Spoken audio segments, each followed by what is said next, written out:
Okay, let me explain net metering a little bit to you. Right now, the way your house is set up, power comes from the pole into your meter. Your meter spins to tell you how much power is going through into your breaker box and into your house. The more power you use, the more this spins, the faster it spins, right? That's a typical situation you have. If you add solar to the situation, right? All right, you got your little solar panels.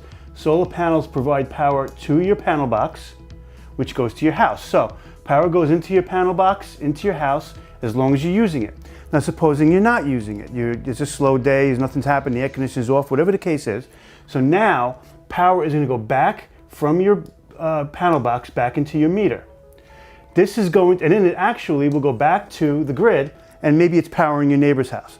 But right now what's happening is, instead of the meter going in the direction it usually goes in, the meter starts to spin backwards, all right? So that's the important part. When that meter spins backwards, that's how they charge you, right? They come once a month and they look at the meter. So at the end of the month, hopefully it didn't go anywhere, right? Because during the day, this happens. During the night, this happens. So the meter will be spinning one way during the day and the other way during the night. And at the end of the month, one of three things are gonna happen. One, you used power, but not so much, will give you a small bill, all right?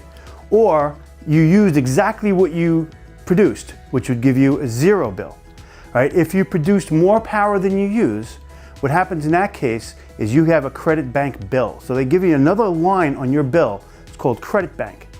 If you use, say, 20 more kilowatt hours in a given month, that puts 20 kilowatt hours in your credit bank. What's important about that is there are certain months of the year where you don't get as much solar, like in the winter, say January, because the sun is low in the sky and the days are short, right? So you're getting less solar. During the summer, you're getting plenty of solar, but you're using a lot of power. So those are the two times where there's a strain on your solar. Like you may not be able to produce enough. But during the fall, you're producing and putting money, or actually power, into your power bank. And in the spring, you're doing the same thing. So it's almost like storing nuts for the summer and the winter, right? So you're storing power during the spring for the summer, and you're storing power during the fall for the winter. And that's the basics of how net metering works.